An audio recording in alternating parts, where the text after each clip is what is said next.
제5장 애통하는 사람들은 복이 있나니.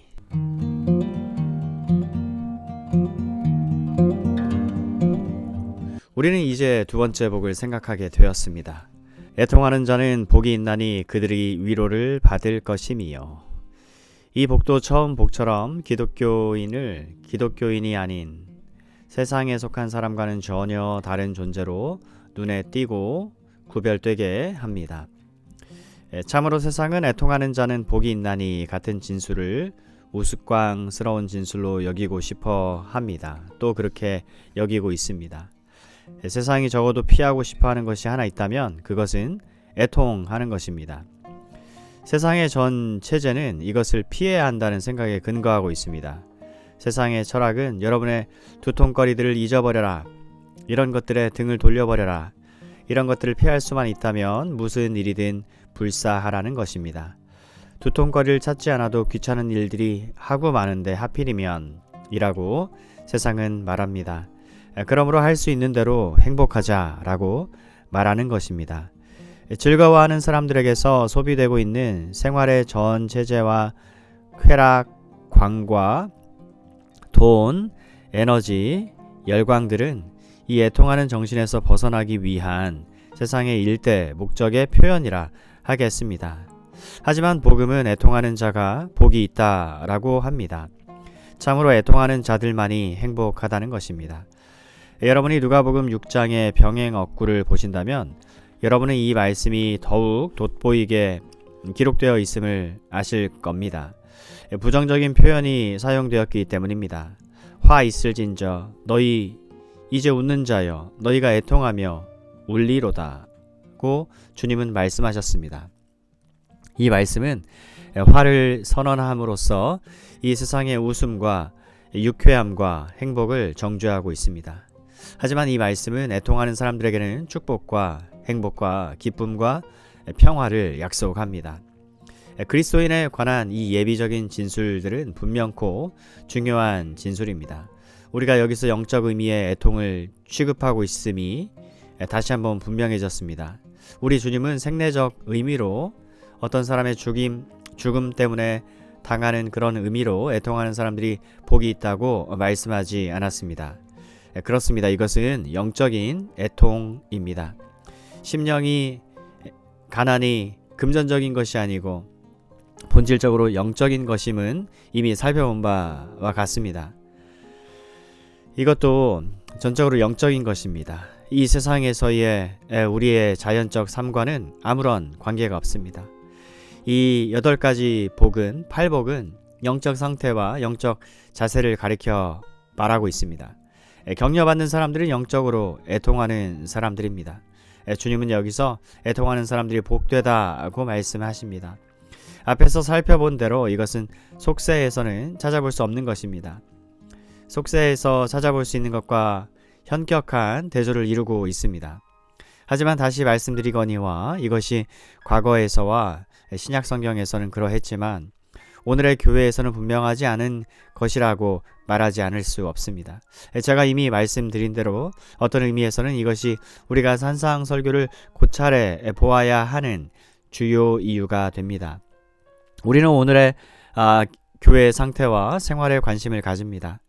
교회가 세상에 큰 충격을 주지 못하는 것은 교회의 생활이 자리가 잡혀있지 않다는 사실 때문이라고 말하는데 저는 주저하지 않겠습니다. 많은 사람들이 생각하는 대로 교회 자체는 모두 옳고 교회가 해야 할 일은 모두가 바깥 세상을 복음화하는 것뿐이라는 생각보다 더 비극적이고 근시안적이며 통찰력 부족한 생각도 없다고 하겠습니다. 어느 부흥운동을 막론하고 무릇 모든 부흥운동은 교회 자체가 그리스도 교회로서 그리고 여기 팔복에 서술된 내용의 근사한 개개 그리스도인들로서의 참된 기능을 발휘하기 시작할 때에 교회 바깥에 있던 사람들이 이끌려 들어온 사실을 증명하고 있습니다. 그러므로 우리는 우리 자신으로부터 시작해서 그리스도인을 이렇게 애통하는 자로 서술할 때에는 불행히도 오늘날 교회에서는 과거에서처럼 이 점이 분명하지 않다고 느끼게 되는 이유를 알아보아야 하겠습니다. 이 설명은 분명하다 하겠습니다.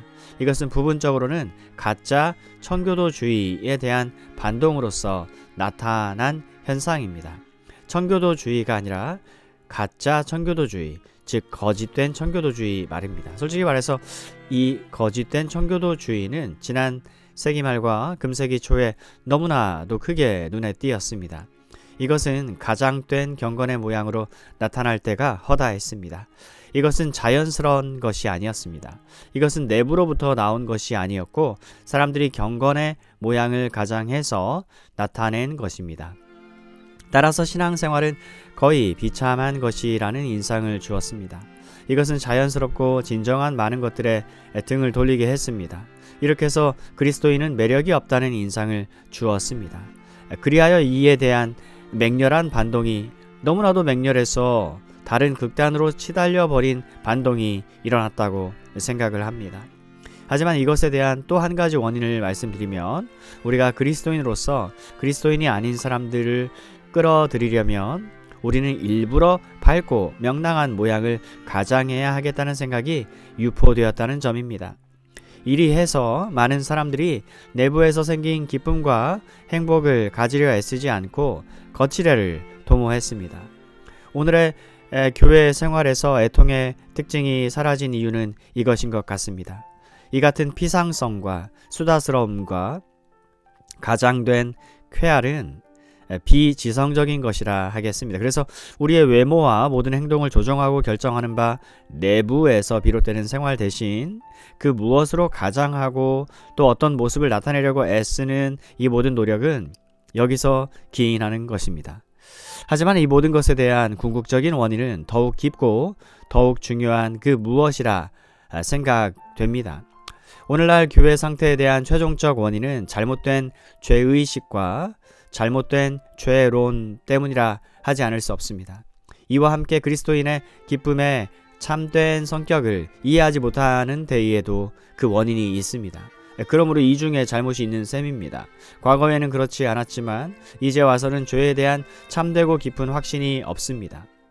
한편에는 신약 성경에서 찾아볼 수 있는 것과는 아예 다른 피상적인 기쁨과 행복만이 있습니다. 이처럼 잘못된 죄론과 피상적인 기쁨과 행복관이 복합적으로 작용해서 필연적으로 피상적인 유의 인간과 매우 부적당한 유의 기독교 생활을 낳고 있는 것입니다. 그런데 이것이 특히 전도 문제에 올 때에는 극히 중요한 문제로 대두됩니다. 죄와 기쁨에 대한 교회의 이중 개념이 이처럼 잘못되어 있고 부적당한 것이라면 교회가 전도에 실패하고 있는 것이 무리가 아닙니다. 그러므로 대규모적 조직이든 소규모 조직이든 그렇게도 많은 전도 운동이 교회 생활에 깊은 영향을 주고 있지 못하고 있는 것입니다. 참으로 통계는 이 점에 있어 실패한 것이 증명된 셈입니다. 이런 이유로 이 문제는 우리가 고려해 보아야 할 기본 문제가 임에 분명합니다. 이처럼 중요한 것이기 때문에 우리는 이 문제를 이 산상설교의 관점에서 접근해 보려고 합니다. 산상설교는 부정적인 면부터 시작합니다. 즉 성령으로 충만해질 수 있기 전에 우리는 먼저 심령이 가난해져야 합니다. 긍정적인 것에 앞서 부정적인 것이 있기 마련입니다. 그리고 여기에 다시 이것과 똑같은 경우의 신뢰가 있습니다. 곧 죄의식은 필연적으로 개심에 선행해야 한다는 것입니다. 죄의식은 필연적으로 개심에 선행한다. 즉 구원의 참 기쁨이 있기 전에 먼저 죄의식이 있어야 합니다. 이것은 복음의 본질입니다. 그리스도인의 기쁨을 찾으려고 애쓰며 그들의 삶을 낭비하고 있는 사람이 많습니다. 그들이 만일 이 기쁨을 발견할 수 있거나 이것들을 누리고 있는 다른 사람들처럼 될 수 있다면 그들은 온 천하를 주겠다고 말합니다. 100에서 99가지의 경우 이것이 위의 사실을 설명해 줍니다. 그들은 기쁨을 체험할 수 있기 전에 정죄의식을 가져야만 한다는 사실을 보지 못하였습니다. 그들은 죄론을 좋아하지 않습니다. 그들은 죄론을 매우 증오합니다. 죄론의 설교를 반대합니다. 그들은 정죄의식을 떠나서 기쁨을 원합니다. 하지만 사랑하는 여러분, 이것은 불가능합니다. 이렇게 해서는 기쁨을 얻을 수 없습니다. 괘씸하여 참으로 행복하고 복되려는 사람들은 무엇보다 먼저 애통하는 사람이어야 합니다. 정죄의 의식은 참된 괘씸에 예비적으로 앞서는 본질적 요소입니다. 그러므로 애통하는 자는 복이 있다라고 주님께서 말씀하실 때 주님 뜻을 알아야만 하는 것은 가장 중요합니다. 대체로 신약 성경의 가르침이 이 주제와 관련해서 살펴보면 그 답을 찾을 수 있을 겁니다. 예를 들어 우리 주님으로부터 시작해 봅시다. 성경은 우리가 그리스도인으로서 주님의 형상과 모범을 담는다고 말씀합니다. 그리스도인은 주 예수 그리스도를 담는 사람입니다. 주님은 많은 형제 가운데 첫째 아들이십니다. 이것이 여러분과 저희의 궁극적인 표준입니다. 자, 그러면 주님을 바라봅시다. 무엇이 보입니까? 우리에게 보이는 한 가지는 주님이 아무 데서도 웃었다는 기록을 볼 수 없다는 것입니다. 주님이 노하셨다는 기록이나 굶주림과 갈증으로 고통당하셨다는 기록은 있습니다. 하지만 그의 생애에 웃음의 기록은 없습니다. 침묵에서 증거를 끌어내는 것은 위험한 일입니다. 하지만 우리는 이 사실에 주목해야 하겠습니다. 우리는 이사야서에서 주님에 관한 예언을 기억합니다. 주님은 슬픔을 많이 겪으었으며 질고를 아는 자가 되어야 했습니다. 그분의 용모는 너무 상하여 아무도 그를 바라보지 않을 정도일 거라 기록되어 있습니다. 그분에 관한 예언이 이러합니다. 그리고 복음서의 기록을 보면 이 예언이 문자 그대로 성취된 사실을 보시게 됩니다. 요한복음 8장 57절에 우리 주님이 실제 나이보다 훨씬 더 들어 보였다는 징후가 있습니다. 주님이 아브라함은 나이 때 볼 것을 즐거워하였다고 말씀하시자 그들은 주님을 보고 네가 아직 50도 못 되었는데 아브라함을 보았느냐라고 한 것을 기억하실 겁니다. 이 말은 방금 30이 넘은 사람에게 한 말입니다. 나는 이 진술로부터 우리 주님이 그의 나이보다 훨씬 늙어 보였다고 주장하는 해석가들의 의견에 동의합니다. 그분의 전생애를 통틀어 웃음의 기록은 없습니다. 하지만 그가 나사로의 무덤에서 우셨다는 기록을 봅니다. 요한복음 11장 35절. 그분이 우신 것은 그의 친구가 죽었기 때문이 아닙니다. 그는 그를 죽은 자 가운데서 살리려 가셨기 때문입니다. 그분은 나사로가 잠시 후에 다시 살아날 것을 아셨던 것입니다. 그렇습니다. 주님이 우신 것은 매우 다른 까닭에서였습니다. 우리 모두가 생각해 봐야 할 문제입니다. 그분이 돌아가시기 전에 예루살렘을 보시며 우셨다는 기록이 있습니다. 누가복음 19장 41절 이하 44절. 여러분들이 복음서에서 주를 바라볼 때에 알 수 있는 모습이 이러합니다. 우리는 주님을 닮아야 하게 돼 있습니다. 이 모습을 세상과만 비교할 뿐 아니라 오늘의 수많은 그리스도인이 그리스도인의 올바른 모습이라고 생각하는 이 가장된 쾌활함, 명랑함과는 또 비교해 보십시오. 여러분은 즉각 놀랍고 현격한 대조를 보시게 될 겁니다. 주님께는 그런 모습이 하나도 없었습니다. 다시 예를 들어 로마서 7장에서 볼 수 있는 대로 사도 바울의 가르침을 봅시다. 우리가 참된 그리스도인이 되어야 한다면 우리는 이 사도 바울과 여타 사도들과 모든 세대의 성도들을 닮아야 합니다. 그리스도인은 나는 얼마나 비참한 인간입니까? 누가 이 죽음의 몸에서 나를 건져주겠습니까? 라는 외침이 무언지 아는 사람입니다. 이 구절은 애통의 의미가 무슨 뜻인가를 시사해 줍니다. 여기에 자기에 대해서 비탄에 잠겨 고통 중에 울부짖는 사람이 있습니다. 그리스도인들은 모두 이와 같이 되어야 합니다. 그리스도인은 자기에 대해서 철저할 정도의 절망감을 가지고 사도 바울처럼 내 안에 곧 나의 육신 안에는 선한 것이 있지 않다는 것을 나는 압니다 라고 말하게 됩니다.